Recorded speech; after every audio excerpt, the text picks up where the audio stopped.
What if everything you thought you knew about getting things done was wrong? We chase the hacks, the lists, shiny apps, building bigger and faster engines, only to watch the engine stall again and again. We add more fuel, more gears, more systems, convinced the answer is more. More hours, more effort, more output. We become efficiency machines, optimizing every second, every click, squeezing life into neatly defined productivity blocks. But beneath the polished surface of our optimized lives, there's a quiet hum of exhaustion, a creeping feeling that while we're getting a lot done, maybe we're not building anything that truly matters. We're so busy chasing inbox zero, we miss the sunset. So focused on hitting our daily metrics, we forget to breathe. Is this frantic dance of constant motion what productivity is truly meant to be? Sarah lived in a world built by checklists. Her days were a meticulously crafted symphony of tasks, each note played perfectly on time. Every morning, she woke to the digital glow of her project management software, the colorful bars her personal scoreboard. Emails were triaged with surgical precision, meetings scheduled back to back, coffee breaks timed to the minute. She called herself effectively optimized, a finely tuned instrument in the orchestra of modern work.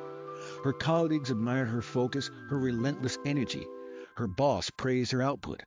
On paper, Sarah was the epitome of productivity. But in the quiet moments when the screens were off and the house was still, a dull ache resided in her chest. Life felt less like living and more like relentless execution. The satisfaction of checking off a task was fleeting, quickly replaced by the anxiety of the next waiting in line. She was a machine, yes, but a machine running on empty. One drizzly Tuesday mid-sprint, Sarah's perfect schedule was shattered. A power outage citywide plunged her apartment into darkness. No Wi-Fi, no laptop, no phone signal. Silence. The initial panic quickly morphed into an unsettling emptiness. Without the constant demands, the flashing notifications, the urgent emails, who was she? For the first time in months, hours stretched before her, unassigned, unplanned. She walked to the window, the rain on the glass a soft, unfamiliar melody. The world outside, usually a blur of buildings and traffic, stood still. She saw a dog patiently waiting for its owner outside a bakery, a couple sharing an umbrella, the vibrant green of the park across the street. Details she'd never noticed in her rush from one task to the next. She sat down, not at her desk, but on the worn armchair by the window, the silence amplifying the quiet confusion inside her. This unexpected stillness was a mirror reflecting the truth she'd been avoiding. Her productivity wasn't serving her life was serving her productivity. Days turned into a week. The power grid slowly sputtering back to life, but something fundamental had shifted within Sarah.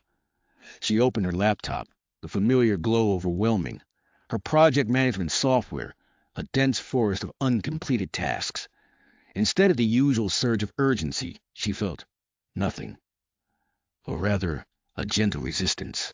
She scrolled, her fingers hovering over tasks that suddenly seemed trivial, meaningless in the face of the quiet insights the darkness had brought.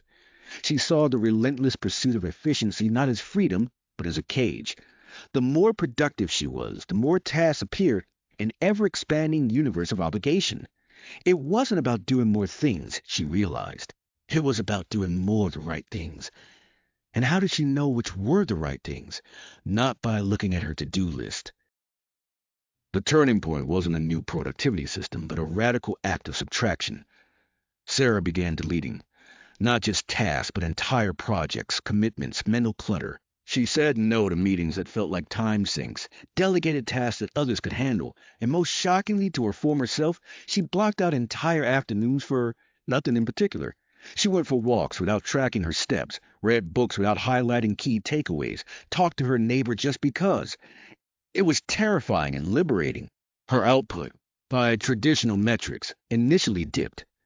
The colorful bars in her software were less impressive, but the dull ache in her chest began to recede. She felt lighter, clearer. Her focus, when she did engage in tasks, was deeper, more genuine. She wasn't a machine anymore. She was a human being choosing to engage with the world, including her work, with intention.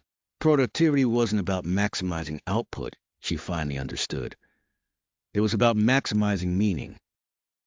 So maybe the secret to true productivity isn't about building a better engine, but about knowing when to turn the engine off, It's not about doing more, but about discerning what truly matters. It's about realizing that the most productive thing you can do might just be to breathe, to look out the window, to connect, and to remember that the goal isn't to optimize your life for work, but to optimize your work for life. The most powerful productivity tip might not be on any list, in any app, or in any hack. It might just be the quiet realization that you are more than your to-do list, and that true fulfillment comes not from the frenzy of constant doing, but from the wisdom of knowing when to simply be.